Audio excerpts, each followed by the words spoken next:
Hello guys, so today we are going to see some algorithm for array, and today we are going to see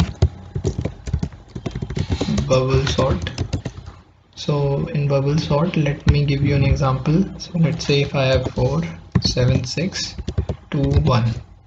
So in what will happen, I will use two for loops for this. The complexity of the at worst case or at average case, the bubble sort complexity goes till O of n square. So we use two for loops here.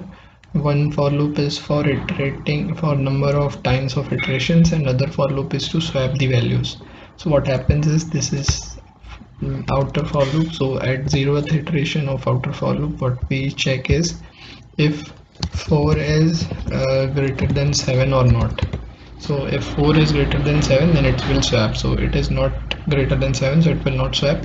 Then we check if 7, the next iteration. So the inside for loop becomes from 0 to 1. Then at 7 we check if 7 is greater than 6.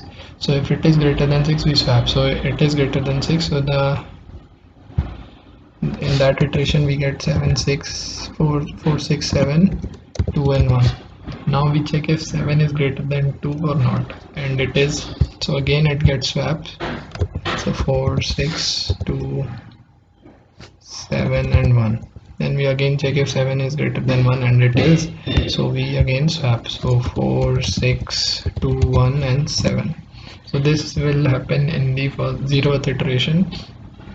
Then in the next iteration, we will again check if 4 is so we have 4 6 2 and 1 and 7. So now we'll check if 4 is greater than 6. It is not, so it remains at z.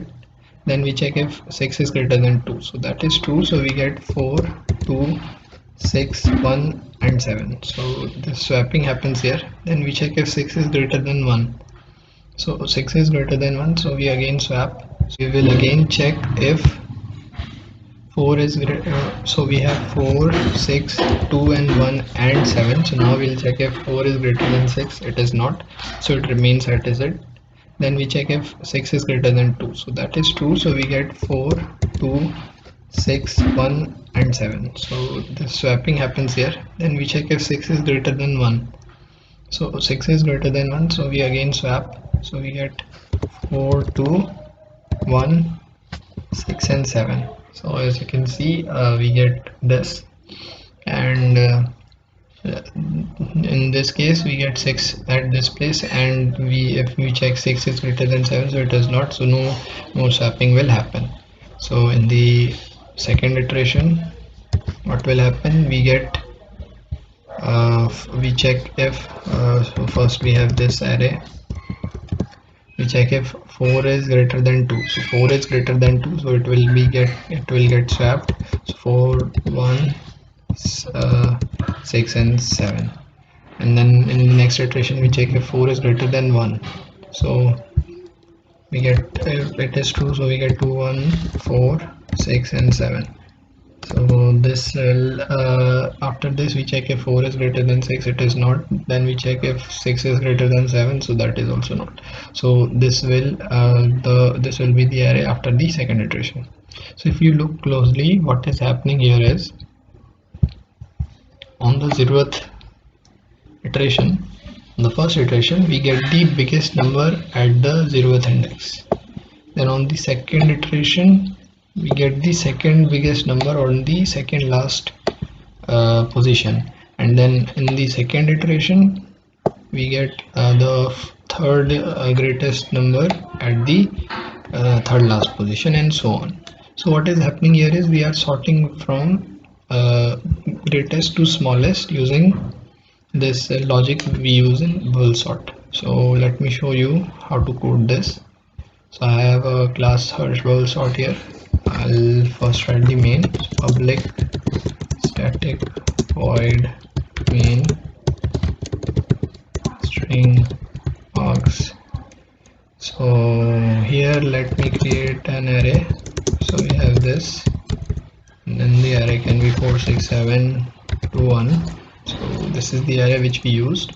Now let me create a method static sort So this will give me the sorting for an array, and it will return an array also. So int, we will have a array as an input also. So as we have an array as an input, I will take its length, a dot length, so I'll have its length also. Now I'll use both the for loops. For int I equals 0, I is less than len minus 1, I plus plus, and then we'll have for int I equals 0, I is less than len minus 1. And we have to use j for loop here because we have already used I, and then j plus plus. So this will help me in checking. So this outer for loop of I is for the outer iteration we used, the 0th iteration, the first iteration, the second, third and fourth. And then this inner loop is to check if the current element is greater than the next element, and then we check for this next element is greater than next element, then again we check for this element is greater than this element or not, and so on. We check for all of this. So back to the code, I'll check if current element, so a of j is greater than a of j plus 1, the next element. So what I'll do, I'll just swap. So swapping, I'll use a temporary variable and I'll store a of j in it, and then at a of j I'll store a of j plus 1, and then at a of j plus 1 I can store the temporary variable which I had, and then finally I can return here a. So a will be returned from there. So what I'll do here is I'll store that a inside another array of b as sorting of a. So b will have the sorting of a. Now I can just print the b. So for int items in b, so we have items in b, and then I can print items here and with a comma, and in the end I can just print a new line just to separate the output. So we have this first we have an array, then we sort the array using a sort method in which we have two for loops. So this for loop sorts in the algorithm which I already told you guys. So for once again explanation, what happens is we sort using the outside for loop. This will tell us how many times we will sort. Then using the inside for loop we check if this is greater than this, then this is greater than this, and then this is greater than this, so on. We check for all of them, and then we continuously do this until we get the largest value at the last position, and for in the next iteration we get the second largest at the second last position, and so on.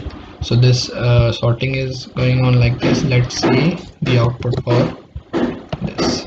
So if I run this file, okay, so string args, so string args is a array, so that I forgot. Now it will work. Okay, so we are getting the sorted array 1 2 4 6 7.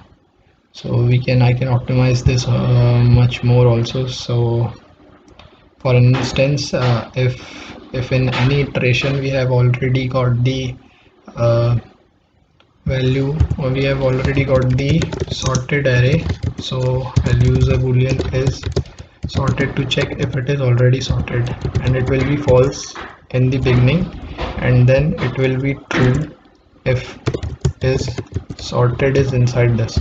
So if is sorted is inside this, that means we are sorting. So after this for loop I can check if not is sorted. So if we have not sorted in this for loop, so if no value is greater than this, then we can just halt the outer for loop, and this way we can save a little bit of time. If the array is not in descending order, we will surely have we will get that time. So there is no difference in the output, but okay, let me show you the difference also. So let's say if I give here another int count here, count equals 0, and if I just So every time it will pass through this for loop, it will show me what is the count. Yes, so let me just run this once. So if you can see, we have gone till 0 to 15, so we have got 16 iterations here. Now if I just remove this and this break also, and this, so if I run this again, and if we see, we can see it will go till, okay, so what is wrong here? This is all sorted. I found plus plus.